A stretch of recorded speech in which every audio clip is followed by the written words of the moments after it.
Gold trusted gold buyers. మీరు తాకట్టు పెట్టిన బంగారాన్ని విడిపించి ఈ రోజు ఉన్న మార్కెట్ ధరకు కొనబడను.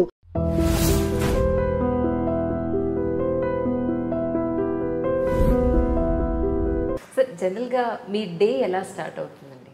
మంచి ప్రశ్న. ఎంతవరకు ఎక్కువ మంది అడిగిన ప్రశ్న. 5:30కి లేస్తాను. 5:20కి లేస్తాను. ఎందుకంటే 10:20కి పడుకుంటాను సరిగ్గా. 7 గంటల లెక్క. మధ్యాహ్నం గంట లెక్క. మధ్యాహ్నం 1:30, 2:30. అందులో సాధారణంగా తేడా ఉండదు. 10 నిమిషాలు అటు ఇటు ఉండొచ్చు, కానీ తేడా ఉండదు అసలు. ఆ గంట సేపు మధ్యాహ్నం, రాత్రి 7 గంటలు, 10:20, 5:20. సరే 6:30 వరకు కాలకృత్యాలు, స్నానపానాలు సరిపోతే ఏమీ కాఫీ టీలు కానీ ఏమీ పుచ్చుకోవడం ఉండదు. 6:30కి టీవీలో వచ్చే నా కార్యక్రమం వీలైతే నేనే చూస్తాను ఇంట్లో ఉంటే. ఎందుకంటే మనం శ్రోతగా వినడం వేరు, చెప్పడం వేరు. ఇప్పుడు ఎక్కడెక్కడ శ్రోతలు ఇబ్బంది పడతారో, సాగదీసామనుకుంటారో, లేదా చెప్పలేదు అనుకుంటారో, ఇంకా చెప్పాల్సింది అనుకుంటారో, అవన్నీ మనకు తెలుస్తాయి. అందువల్ల వీలైతే చూస్తాం.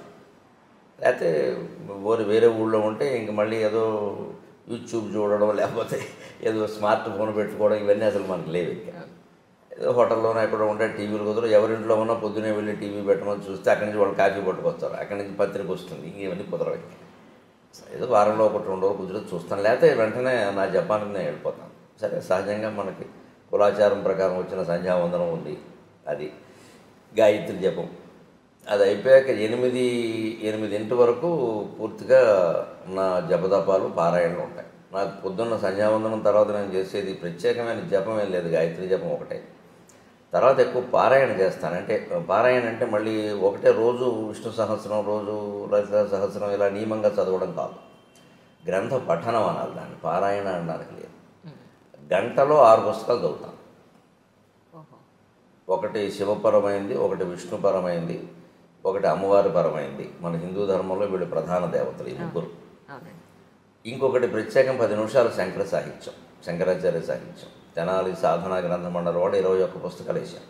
భగవంతుడి దేవల్ల ఆ 10 నిమిషాల సమయం పెట్టుకోవడం వల్ల నేను సుమారుగా హైదరాబాద్ వచ్చాక మొదలుపెట్టిన ఆ సాహిత్యాన్ని 8 ఏళ్లలో 21 పుస్తకాలు పూర్తి చేశాను. ఒక్కొక్కటి 400 పేజీలు ఉందే పుస్తకం. ఒక్కొక్కటి 400 పేజీలు ఉంటుంది. రోజుకి 10 నిమిషాలు మాత్రమే కేటాయించి నేను 8 ఏళ్లలో 21 × 400 అన్ని పేజీలు పూర్తి చేశాను. అలాగే శంకర సాహిత్యం ద్వారా యోగ వాసిష్టం నాకు బాగా ఇష్టమైన గ్రంథం. నాకు పూర్తి నిశ్చింతైన జీవితాన్ని ప్రసాదించిన గ్రంథం. నిజంగా వాల్మీకి మహర్షికి, వశిష్ఠ మహర్షికి నేను రుణపడి ఉన్నాను. నిజంగా దాన్ని రచించింది వాల్మీకి, చెప్పింది వశిష్ఠుడు. అది నా మీద ప్రభావం చూపించినంతగా మరి ఏ గ్రంథం చూపించలేదు. నా జీవితం కూడా నా మీద అంత ప్రభావం చూపించలేదు, ఆ గ్రంథం అంత చూపించింది. దాని గురించి నేను చిన్నతనంలో విన్నది ఏమిటంటే, ఈ చదివిన వాడు పిచ్చాడు అయిపోతాడు, లేదా మహాజ్ఞాని అవుతాడు. అయితే మహాజ్ఞాని అవుతాడు, లేదా పిచ్చివాడు అయిపోతాడు.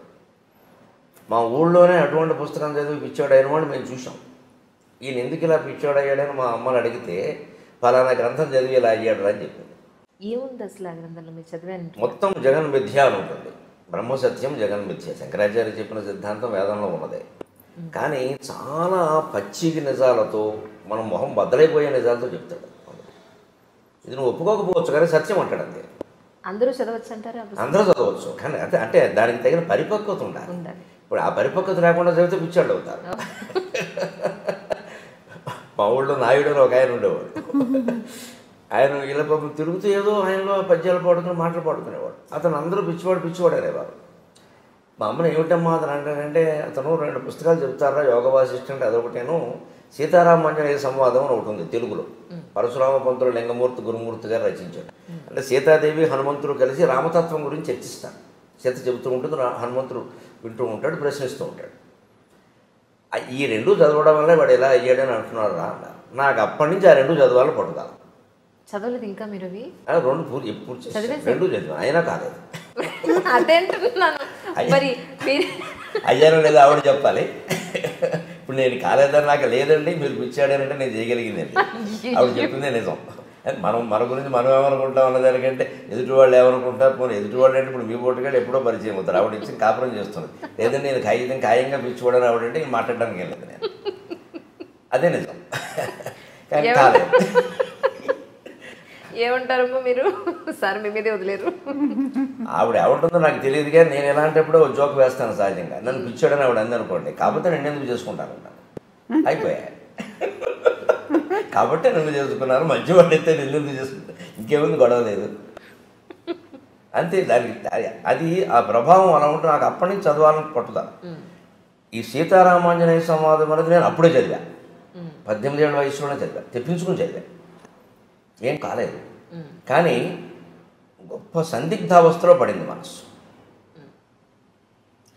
ఏదో అపూర్వమైన సత్యం ఉంది, మన స్థాయికి మనకు అర్థం కావట్లేదు జగత్తు గురించి, అదే మనం ఇంకా చదవాలి. ఈ అండంలో ఏమైందంటే మనస్సు హేతుబద్ధత లేనిది మనం అంగీకరించద్దు అనే నియమానికి వచ్చేసింది, ఆ ఆలోచనకు వచ్చేసింది. అందుకే 18 ఏళ్ల ప్రాయంలో నేను నాస్తిక్ గ్రంథాలు, కమ్యూనిస్ట్ గ్రంథాలు కూడా చదివాను. క్యాపిటల్ చదివాను, రంగనాయకం గారి పుస్తకాలు చదివాను, శ్రీశ్రీ రచనలు చదివాను, చలం పుస్తకాలు చదివాను, విస్తృతంగా చదివాను. ఇంకా చదవడం అంటే అప్పటికి ఇప్పటికీ ఒకటే అలవాటు, పట్టుకోవడం. ఇంకా అయితే అప్పటికి ఇప్పటి తేడా ఏంటంటే అప్పుడు ఒక పుస్తకం పట్టుకుంటే అదే చదువుతూ ఉండేవాడిని. ఇప్పుడు అలా కాకుండా నా మనస్సు నేను నిగ్రహించుకుని ఏ పుస్తకం అరగంట మించి చదవను, నా ప్రణాళిక నాకు. అక్కడ మనసు ఆపుకుని, అది ఎంత రసవత్తరంగా ఉన్నా సరే అక్కడ ఆపు, లేదా ఎంత విసుగొస్తున్నా సరే అది చదవాలి అనుకుంటే చదవాల్సిందే, విసుగొచ్చినా సరే. అది ఎంత రసవత్తరంగా ఉన్నా ఆపేయాలంటే ఆపేయాల్సిందే. మన మనసు మీద మనకు నియంత్రణ లేకపోతే ప్రపంచంలో ఏం చేయాలి? ఇవాళ ప్రపంచంలో అనేక సంక్షోభాలకు అదే కారణం. వ్యక్తి జీవితం పాడవడానికైనా మొత్తం ప్రపంచ యుద్ధాలకైనా మనస్సు మీద నియంత్రణ లేకపోవడమే కారణం. ఆ నియంత్రణ నాకు శివానంద లహరి చదివాక కలిగింది.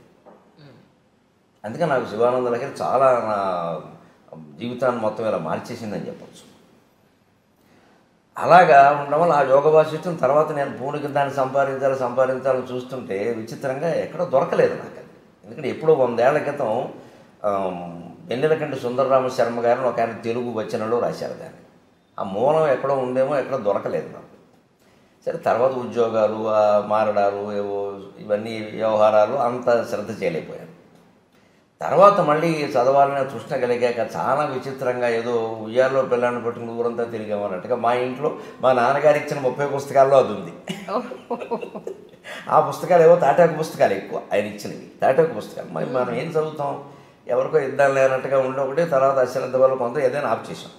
సరే ఆయన వేదసం మా నాన్నగారు వేద పండితుడు, అవధాని, వేదంలో అవధాని అంటారు. వేద సంబంధమైన పుస్తకాలు మనకెందుకు వచ్చి మనం ఏం చదవలేదు, ఏదో తప్పు స్వరంతో చదివితే లేనిపోని ఇబ్బందులని అలాంటి పెట్టారు. అనుకోకుండా ఉన్న ఆ పుస్తకాల్లో ఇంచుమించు ఒడిలిపోతూ పుస్తకం పేజీ ముట్టుకుంటే చినిగిపోయేలా ఈ పుస్తకం దొరికింది. యోగ వాసిష్టము, ఇలా వెన్నెలకంటి సుందరరామ శర్మ అనువాదము. ఇదేమిటి ఇక్కడ పెట్టుకున్నాం మనం దీన్ని అని వెంటనే నేను అప్పుడు చదవడం మొదలుపెట్టాను. అప్పటికి 47 వయసు వచ్చేసింది. ఈ సీతారామాంజనేయ సంవాదం ముందే చదివాను, కానీ ఇది చదివాను. అప్పుడు మొత్తం ప్రపంచం ఎలాగా విడిపోయింది అంతే. నాకు ఒక ప్రయోగశాలలో ఓ పుష్పాన్నో వస్తువునో అడ్డుకోత నిలువుకోత గీసేసి బకాలుగా విడదీసి పరిశోధన చేసి ఇదండి దీని విషయం అని బయట పెట్టేస్తాడు శాస్త్రవేత్త. నాకు జగత్తుకు సంబంధించిన విషయం అంతా బయటపడిపోయింది అంతే. ఇది నథింగ్, దీని గురించి మనం ఆలోచించాల్సింది లేదు. ఏదో నిర్ణయించబడిందో అది నడుస్తుంది, నడవని మనం చేయాల్సింది ఏదో చేద్దాం. దేనికి చింతించాల్సిన పని లేదు, దేనికి పొంగిపోవాల్సిన పని లేదు. అప్పటికి నేను సహస్రావధానం కూడా చేసేసాను. సరే, ఇన్ని పుస్తకాలు చదివిన తర్వాత ఇప్పుడు మీకు మొత్తం అంతా అర్థమైందని అన్న దాంట్లో మేము అర్థం చేసుకోగలిగే పాయింట్ ఏదైనా, ఒక చిన్న విషయం ఏదైనా చెప్పగలుగుతారు మన మధ్యలో? సామాన్య ప్రజలకు అర్థమయ్యేలాగా ఒక్క మాటలో చెప్పాలంటే, తనలో తాను రవంత మారడు, తనలో తాను రవంత మారడు, జగత్తత్వంబు మార్పంగ ఆతని సంసారము సంపదల్ సమయమున్ తత్వార్థ విజ్ఞానమున్ వెనుకన్ ముందట చూడక అర్పణముగా వింసు మహామూర్ఖుడు. తనలో తాను రవంత మారడు, జగత్తత్వంబు మార్పంగ ఆతని సంతానము సంపదల్ సమయమున్ తత్వార్థ విజ్ఞానమున్ వెనుకన్ ముందట చూడక అర్పణముగా వింసున్ మహామూర్ఖుడు. ఇతనికిన్ లోనికి చూచు శక్తి నిడుమా తన్మూలమా దైవమా. ఇది నేను గ్రహించిన సారాంశం. ఎవరైనా గ్రహించవచ్చు. మనలో చాలామంది ఎక్కడ పొరపాటు పడతాం, వ్యక్తిగత జీవితం సామాజిక జీవితం అని 2 ఉంటాయని నేను అనుకోను. రెండు ఉంటాయని నేను అనుకోను. వ్యక్తిగత జీవిత ప్రభావం సామాజిక జీవితం మీద ఉంటుంది, సామాజిక జీవిత ప్రభావం వ్యక్తిగత జీవితం మీద ఉంటుంది. ఏదో గీత గీయడం కోసం మనం కొన్ని విషయాలు చెప్పడం ఇష్టం లేక ఇది నా వ్యక్తిగతం అని దాచొచ్చు, అవసరం కూడా లేకపోవచ్చు ఎదుటి వాళ్ళకి. కానీ నిజానికి దాని ప్రభావం మాత్రం మన సామాజిక జీవితం మీద కూడా ఉంటుంది ఖచ్చితంగా. అలా అంత ఖచ్చితంగా విడదీయాల్సిన పనే లేదు. ఆ వ్యక్తి చేస్తున్న పొరపాటైనా ప్రపంచం చేస్తున్న పొరపాటైనా ఏమిటంటే ఎవరికి వాళ్ళు పరిశీలించుకోవడం లేదు, తనలో తాను మారడం. ముందు నా బాధ్యత నేను చేస్తున్నాను, నా జీతం తీసుకుంటున్నాను కదా, నాకు లంచం తీసుకునే పని ఏమిటి అసలు, ఎందుకు తీసుకోవాలి నేను? ఈ జీతం నాకు సరిపోతుంది. ఇవాళ ఉద్యోగాల్లో, ప్రభుత్వ ఉద్యోగాల్లో జీతాలు ఎవరికి తక్కువే లేవు. ఉపాధ్యాయులకు కూడా ఇప్పుడు కొత్తగా చేరిన ఒప్పందపు ఉపాధ్యాయులు కూడా 10,000 వస్తుంది. కానీ అలా తీసుకోకపోతే చేతకాని వాడు అంటున్నారు కదా సార్. అలా తీసుకోకపోతే వీడి చేతకాని వాడు ఈ ప్రపంచంలో బతకలేడు. అక్కడే ఆలోచించాల్సింది ఏంటంటే వాడెవడో అన్నది మనకి సర్టిఫికెట్ అమ్మ అంటున్నారు కదా మీరు. ఎవరు అంటున్నారు? మన పక్క వాళ్ళు, మన పై వాళ్ళు. వారు మనకి సర్టిఫికెట్ ఇస్తారా చేత కాదని, చేతనవనని? వాడెవరు అసలు? వారి స్థాయి ఏంటి? మనం దానికి ఎందుకు వంగిపోవాలి? ఇలా మాట్లాడడంలో మీరు మరోలా అనుకోకపోతే ఒక నాటకం ఏంటంటే ఈయనకి తీసుకోవాలి నుండి అలా సమర్థించుకుంటున్నాడు. ఈ మనిషికి లంచం తీసుకోవాలి నుండి, తప్పు చేయాలి నుండి, చేయకుండా ఉండలేని బలహీనత ఒకటి ఉండి దాన్ని సమర్థించుకుందుకు ఏమంటాడంటే ఇలా ఉండకపోతే లోకంలో బతకలేమండి అంటున్నాడు తప్ప నిజంగా బతకదలుచుకుంటే ఉండక్కర్లేదు, ఆయన ఇష్టం వచ్చినట్టే ఉండొచ్చు. అంతగా ఇప్పుడు ఒక లంచం తీసుకోకపోతే నేను చంపేస్తా అన్నంత పరిస్థితి ఎక్కడైనా ఉందా? అలా లేదమ్మా, ప్రలోభ పెడుతున్నారు అంతే. ప్రలోభాన్ని కాదనొచ్చు. పోనీ ఏ కృష్ణా బ్యారేజీ మీద ఆపేసి నలుగురు గొడ్డళ్ళు వేసుకుని వచ్చి తీసుకుంటావా, చంపేయమంటావంటే నా ప్రాణం కోసం తీసుకున్నానండి అంటే ఓకే, ఒప్పుకుందాం. అంత పరిస్థితి ఉన్నవాడు చూపించమనండి. ఇవన్నీ చెప్తారండి, నాటకాలండి ఇవన్నీ. అది అదే మూలం. అది నాకు వేదాంతం ద్వారా మొత్తం ఎన్ని గ్రంథాలు చదివినా సారాంశం ఏం తెలిసిందంటే మనిషి తనలోకి తాను చూసుకోవాలి తప్ప, తనలో తాను మారాలి తప్ప బయట మార్చాల్సింది ఏం లేదు అసలు. ఎవరికి వాళ్ళే. మీరు సమాజానికి అనుకూలంగా దేశభక్తితో, దైవభక్తితో మీరు, నేను, ఈవిడ ఉంటే ముగ్గురు వ్యక్తుల జీవితాలు బాగుండలేదండి. ఒక 300 మంది ఉంటే బాగున్నట్ట, 3 లక్షల మంది ఉంటే బాగున్నట్ట. తప్పించుకుందుకు మాట్లాడుతున్నాం మనం ఇవన్నీ. మొత్తం కృష్ణమూర్తి గారి తత్వం ఉంటో తెలివాను నేను సుమారుగా, జడి కృష్ణమూర్తి గారు. ఆయన మొత్తం చెప్పింది ఇది. నీ గురించి ఎందుకు ఆలోచించావు నువ్వు ఇది చేయడానికి అభ్యంతరం ఏంటి? ఎవరి మీద నెట్టేస్తావేమిటి? తప్పించుకుంటావేమిటి వ్యవహారం నుంచి? మనం అనేక రకాల పాపాలు చేసి ఏదో పూజ చేసి తప్పించుకుందామని చూస్తున్నాం. పాపం చేయకుండా ఎందుకు ఉండలేము? అసలు చేసామని ఎందుకు అనుకుంటున్నాం? చేసిన పాపం ఏంటి? చెప్పకపోయినా మనకు తెలుసు కదా. ఈ ఆలోచన చేయాలి. అందుకని మనిషి ఎంతసేపు సంఘసేవ అని, అదని ఇదని, ఏదో సంస్థలు పెట్టమని, ఆధ్యాత్మిక సంస్థలని, ట్రస్టులని అవి ఇవి పెట్టి తన సంపదని, సంసారాన్ని, సమయాన్ని మొత్తం అంతా దానికోసం వెచ్చిస్తాడు. కానీ ఎప్పుడు లోపలికి చూసి నేను ఎవరని ఆలోచించాను. రమణ మహర్షి చెప్పింది అది, యోగ వాసిష్ఠం చెప్పింది అది. నేను ఎవరని ఆలోచించావా? ఆత్మతత్వ విచారం చేశావా? అది చేస్తే నువ్వు ఎక్కడికి వెళ్ళక్కర్లేదు. నువ్వు కూర్చున్న చోట కూర్చొని అదే తత్వంతో ఉండు, మారే చోట మారేదంతా మారుతుందని చెప్పి. ఎందుకైనా సార్ ఇంతకుముందు అనేవారు ఏంటంటే పొద్దున్న నుంచి సాయంత్రం వరకు రోజు అయిపోయిన తర్వాత ఈ రోజు అసలు మనం ఏమేం చేసాం, తప్పులు ఏం చేసాం, ఒప్పులు ఏం చేసాం, అబద్ధాలు ఎక్కడ చెప్పాం, ఎవరిని మోసం చేసాం, ఇవన్నీ రాసుకుంటే నిన్ను నువ్వు ప్రశ్నించుకుంటే ఇది ఎందుకు చేశాను అసలు అని నిన్ను నువ్వు కనుక ప్రశ్నించుకుంటే డెఫినెట్గా నీలో ఒక మార్పు వస్తుంది అని చెప్పాను. వస్తుంది, ఖచ్చితంగా వస్తుంది. అడిగితే ఈ రోజులు పరిస్థితులను బట్టి రాసుకోవడం కంటే మనసులో ఆలోచించుకోవడం మంచిది. రాసుకున్నది ఎవరికైనా దొరికితే ప్రమాదం. ఇప్పుడు మనకేదో ఒక చెడు ఆలోచన వస్తుందండి, అదేం మనం ఆచరణలో పెట్టాం, గాలివాటం ఆలోచన. అది రాసేసామనుకోండి, ఎవరో పక్క వాళ్ళు ఎవరో చూస్తే అది ప్రమాదం. ఇంత దుర్మార్గంగా ఆలోచిస్తున్నావా అంటారు. ఆలోచనే రాకూడదంటే అలాగా. అంచేతనే పాతకాలపు రోజులు వేరు, ఆ డైరీలు రాయడం ఇప్పుడు రాయకూడదు అసలు ఎక్కడ.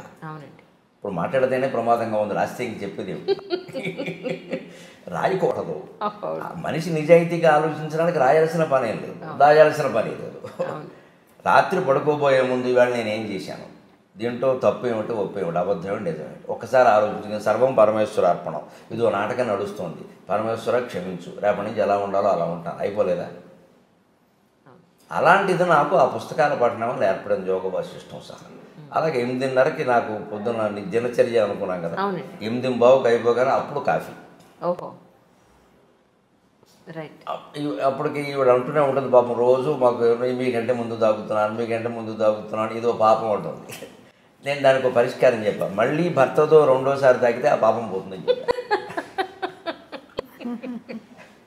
అదే నవ్వుకుంటాం మేము సరదాగా. అంటే ఏమయ్యా రెండోసారి తాగా ఆ పాపం పోదు, ఇదో శాస్త్రం శాస్త్రానికి ఏముంది, కావాలంటే శ్లోకాన్ని నేను రాస్తానని చెప్తాను. సరదాగా ఏముందమ్మా, 8:30కి ఇద్దరం కూర్చొని కాఫీ తాగుతాం, కాసేపటికి అల్పాహారం సిద్ధం చేస్తాం, అది తినేస్తాం. 9ంటికి సరిగ్గా నేను దినపత్రిక పట్టుకుని కూర్చుంటాను. 9 నుంచి 10 ఒక దినపత్రిక ఇంటికి వస్తుంది, ఖచ్చితంగా పట్టుకుని కూర్చుంటాం. ఆ పత్రికలో అంతకుమించి మాత్రం చదవక్కర్లేదు. ఇంకా ఒకసారి ఒక 10 నిమిషాల ముందే అయిపోతుంది. అవి చదువుతాను. ఏదైనా మనకి గ్రహించాల్సింది ఉంటే గ్రహించాలి, లేదా ఒకవేళ చెప్పాలి సభలో కానీ ఇంకో టీవీలో కానీ చెప్పాలంటే తప్పనిసరి అయితే చెప్పడం, లేకపోతే వదిలేడు. ఇదివరకు కూడా ఏదో విశేషమైన వార్తలు చెబుదాం, అలాగా సంచలనం అన్నట్టుగా మనస్సు ఆలోచించేది. కానీ ఆధ్యాత్మిక పరిపక్వత కారణంగా ఈ మధ్య నా మనస్సు ఆ సంచలనాల గురించి ఆలోచించట్లేదు అసలు. అది పూర్తిగా 100% అవసరం, ఉపయోగపడుతుందంటే చెబుదాం, లేదా వద్దు. ఎందుకంటే ఇవన్నీ నిందించడం వల్ల, విమర్శించడం వల్ల కలిసి వచ్చేది ఏం లేదు. ఎవడూ మారడం, మనకి శత్రువులు పెరగడం తప్ప దానివల్ల కలిసి వచ్చేది. అది కూడా అర్థమవుతుంది, క్రమంగా అర్థమవుతుంది. ఇప్పుడు ఆ వ్యక్తిని విమర్శించడం కాదు, ఆ వ్యక్తిలో మార్పుకు మనం కూడా అవకాశం ఇవ్వాలి. ఎవరికైనా 10ంటికి అయిపోయేందుకు 10:30 ఖచ్చితంగా నేను చేయదలుచుకున్న వాళ్ళందరికీ ఫోన్లు 10:30కి చేస్తాను ప్రతిరోజు. ఇంకో సమయంలో నా నుంచి ఫోన్ రాదు. ఖచ్చితంగా 10:30 ఉదయం 10:30, రాత్రి 8:30. నేను ఎవరికైనా చేయదలుచుకుంటే నా దగ్గర నా జేబులో ఉండే కాగితం మీద ఎవరికి ఫోన్ చేయాలో రాసుకుంటాను. నేను వెంటనే చేయను, ఇక్కడ రాస్తాను. ఇదొక బుక్లెట్, 8 పేజీలు ఉంటాయి ఇందులో. ఇది కూడా ఇది వాడేసిన రైల్వే టికెట్. వేస్ట్ వృధా చేయకుండా ఇది 8 మడతలు పెట్టి దీనికి నెంబర్లు వేసి దీని మీద ఎవరో వెంకట్రావుకి ఫోన్ చేయాలి, వెంకట్రా అని రాసుకుంటాను నేను. అది పొద్దున్న 10:30కైనా చేస్తాను, ఎందుకంటే ఆయన ఆఫీసులో ఉంటే దొరుకుతాడు. రాత్రి 8:30కి చేస్తాను, ఇంట్లో ఉంటే దొరుకుతాడు. క్లారిటీ స్పష్టం. అందుకని ఇంకా ఆ విషయం ఆలోచించలే. బుర్ర నిండా వారికి ఫోన్ చేయాలి, వీరితో మాట్లాడాలి, ఏమిటో అన్నీ మర్చిపోతున్నాయి. ఈ మధ్య నాకు మతిమరుపు ఎక్కువైపోయింది. అదేం ఉండదు అసలు. మనం దానికి పని చేయక ఖచ్చితంగా 10:30కి మంచినీళ్ళు తాగి 2 గంటల పోసా 2 గ్లాసులు నీళ్లు తాగుతాను ఖచ్చితంగా. పొద్దున్న 6:30, 8:30, 10:30, 12:30, 2:30, 4:30, 6:30, 8:30, రాత్రి 10:30 ఖచ్చితంగా 2 గ్లాసులు నీళ్లు తాగాల్సిందే. రోజు అయ్యేసరికి 15-16 గ్లాసులు నీళ్ళు అవుతాయి. దానివల్ల ప్రయోజనం ఏంటంటే ఆరోగ్యపరంగా నేను అనుభవించి చెబుతున్నాను. ఎటువంటి ఏదైనా ఆహారాల్లో తేడాలు ఉన్నా, పాడాలు ఉన్నా, రాళ్ళు పేరుకునే సమస్యలు లాంటివి ఉన్నా మొత్తం కొట్టుకుపోతాయి. మనం తాగేటువంటి నీరులో స్థూల భాగం ఎప్పుడూ మూత్ర విసర్జన రూపంలో వెళ్ళిపోతుంది. సూక్ష్మ భాగం రక్తంగా మారుతుంది. అతి సూక్ష్మ భాగం ప్రాణవాయువుగా మారుతుంది. అతి సూక్ష్మ భాగం నీరు తాగితే ప్రాణవాయువు ఉంటుంది. ప్రాణం ఎప్పుడు నీటి మీద ఆధారపడింది, అన్నం మీద కాదు. అన్నం మానేసి ఉండొచ్చు, నీరు మానేసి ఉండదు. నీరు మానేసి ఉంటే ప్రాణం కూడా పోతుంది. అందుకే ఎంత నిరాహార దీక్ష వాడైనా పాలు కానీ, మజ్జిగ కానీ, నీరు కానీ తాగుతారు. తాగితే కొంతకాలం గెంటిచ్చు. అలా నీరు తాగుతాను ఖచ్చితంగా. తాగాలి. 10:30కి నీళ్లు తాగేసి అప్పుడు ఈ ఫోన్లు చేసేసి నా కార్యక్రమాల గురించి రిజర్వేషన్లు చేయాల్సిన ఉంటాయి కదా, ఏమన్నా అంటే నేనే చేసుకుంటాను. కార్యకర్తను చేయమని చెప్పను. ఎందుకంటే వాళ్ళు మనకి తర్వాత ప్రోగ్రామ్ ఎక్కడ ఉందో వాళ్ళకి తెలియదు, వాళ్ళ ఊరికి చేసేస్తారు. మళ్ళీ అక్కడి నుంచి ఇంకో ఊరు పక్క ఊరు వెళ్ళాలంటే ఆ షెడ్యూల్ నా దగ్గర ఉంటుంది కాబట్టి చేసుకుంటాను. అక్కడికి ఆ పని అయిపోయింది. అప్పుడు ఖచ్చితంగా టీవీకి ఏమన్నా తయారవ్వాలా, సాయంత్రం సభ ఉందా తయారవ్వాలా, ఆ తయారవ్వాల్సి ఉందంటే తయారవుతాను. 10:30, 12:30 సమయం. 12:30 ఖచ్చితంగా గంట కొట్టేసినట్టుగా తిరుగు లేకుండా 12:25కి వచ్చి గురువుగారు భోజనానికి రావచ్చు అంటుంది. అంతే మేడం అండి, గురువు గారు అంటారా? ఎందుకో ఎందుకంటే రావండి అడగండి. ఎందుకు అంటే చాలా నేర్చుకున్నాను, అందుకని మా గురువు గారు ఆయన నుంచి చాలా నేర్చుకున్నాను. అవునా? అందులో ఏం నేర్చుకున్నారు? ఒక పాయింట్ మాకు. అవి చెప్పేవి కాదు, అలాగా సహజంగా జరిగినవి అంతే. సరే, 12:30కి భోజనం పెట్టేస్తే అంతే. ఖచ్చితంగా 45 నిమిషాలు భోజనం చేస్తాను. 1:15 వరకు నవ్వులతో ఉండాల్సిందే. ఓకే. 3 ఐటమ్స్ మించి భోజనాల్లో ఉండవు. 4వది ఉంటే ఆవిడ తినాల్సిందే. 3 ఐటమ్స్, 3వది మజ్జిగతో కలిపి 3. మజ్జిగతో కలిపి. ఓహో. 15-20 ఏళ్ళు బట్టి, కనీసం 10 ఏళ్ళు బట్టి ఆ నియమం ఖచ్చితంగా. పప్పు, కూర, మజ్జిగ, లేదా వేపుడు, పచ్చడి, మజ్జిగ, ఏదైనా సరే 3 మజ్జిగతో కలిపి. 4వది ఉంటే ఇందులో ఒకటి తగ్గించేస్తాను, అన్నం తగ్గించేస్తాను. మొత్తం మీద అన్నం అంతకుమించి వెళ్ళడానికి వీలు లేదు. అందుకని నాకు షుగర్ ప్రాబ్లమ్స్ అవి ఏం లేవు. తినవలసింది తిన్నా. ఖచ్చితంగా పొద్దున్న ఒక్కసారే కాఫీ, సాయంత్రం 4:30కి టీ, మధ్యాహ్నం భోజనం చేసి గ్లాసు మజ్జిగ తాగుతాను. రాత్రి పడుకోబోయే ముందు గ్లాసు పాలు తాగుతాను. ఒకసారి పాలు, ఒకసారి మజ్జిగ, ఒకసారి కాఫీ, ఒకసారి టీ. 4 సేవించినట్టు అయింది. ఏది ఎక్కువ కాలేదు.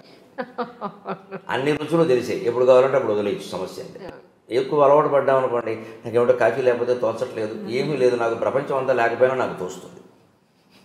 ఈ ప్రపంచం అంతా శూన్యమే, నేను ఒక్కడినే అంటార్కిటికా ఖండంలో నన్ను వదిలేస్తే హాయిగా గడిపేస్తాను, ఏమి ఇబ్బంది లేదు. ప్రాణంతో ఉంటే సార్ అక్కడ నీళ్లు దొరికితే ఏదో మారేడబ్బులు దొరకపోని అవుతాం. వారు ఉండాలి, వీరు మాట్లాడాలి, అసలు ఆ సమస్య లేదు. అదే వేదాంతం ద్వారా నేర్చుకున్నాను. యోగ వాసిష్టం నాకు నేర్పింది అది. నీతో నువ్వు మాట్లాడుకో, నీతో నువ్వు ఉండు. ఇంకోరు ఉండాలని ఎందుకు అనుకుంటున్నావు? ఇంకోరు ఉండడం అంటే మనం తప్పించుకొని బయటపడుతున్నాం. మన నుంచి మనం తప్పించుకొని బయటపడుతున్నాం. అదేదో కాలక్షేపం, వారేదో పోగొట్టడం, తిట్టడం, విమర్శలు, ఇవన్నీ ఇంకేది పీకానామ లాగానం, ఎలక మీద పిల్లి, పిల్లి మీద ఎలక, ఎప్పటికి తెమలో ఇవి. అప్పుడు ఈ కాలక్షేపాల కోసం వచ్చరికి తోడు, నీడ, దూడ, పేడ అన్నీ తయారైపోతాయి. ఇందులో ఎవరు లేకపోయినా మనం తట్టుకోలేని పరిస్థితి వస్తుంది.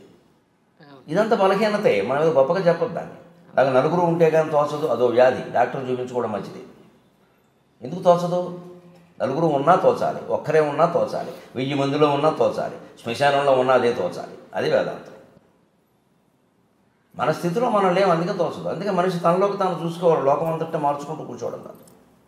మధ్యాహ్నం ఖచ్చితంగా 1:15 అయ్యాక అప్పుడు సరిగ్గా 1/4 గంట సేపు అటు ఇటు నడుస్తాం. బయట ఆరేసిన తువ్వాలు లోపలేస్తాను, అదో క్రమశిక్షణ. పొద్దున స్నానం చేసి ఆరేసాం కదా, ఆ తువ్వాలు లోపలేస్తాను. అవన్నీ నేను చేసుకుంటాను. ఆ పనులు 1/4 గంట పడతాయి. 1:30కి పడుకుంటాను, 2:30కి లేస్తాను. ఫోన్ కట్టేయడమే, సైలెంట్లో పెట్టడం ఉండదు. సైలెంట్లో పెడితే ఎవడో చేస్తాడు, అక్కడ ఉంటుంది, అక్కడ మళ్ళీ నాకు చేయలేదంటాడు. అటువంటి అవకాశం ఎవరికి ఇవ్వను, స్విచ్ ఆఫ్ అంతే. మళ్ళీ ఆయన చేసుకోవలసిందే. ఏమంటే నేను చేశానండి, మీరు నాకు చేయలేదంటే చెయ్యను, నీ అవసరం నువ్వు చేసుకోవాలి. ఎంత ప్రాణ స్నేహితుడైనా అంతే. నాకు ఎందుకు చేసావు కదా, 2వ సారి కూడా నువ్వే చేసుకో, 3 సార్లు చేసుకోలేకపోతే మానేసుకో. అంతేగాని ఏమనుకుంటాడు అనుకోని బ్రహ్మసత్యం జగన్ మిథ్య, నాకు అర్థమైంది అనుకుంటే మరీ మంచిది. ఇంకా ఆయన ఫోన్ చేయక్కర్లేదు, ఓ నెంబర్ తీసేయచ్చు. ఇది ఎవరి మీద కోపం కాదు, వ్యతిరేకత కాదు, పూర్తిగా జగత్తత్వం తెలుసున్న మనిషి ఇలాగే ఉంటాడు. నాకు తెలిసి నేను ఋషుల చరిత్రలు చదివాను, ఋషులందరూ ఇలాగే ఉంటారు. అది మనం అలవాటు చేసుకోవాలి.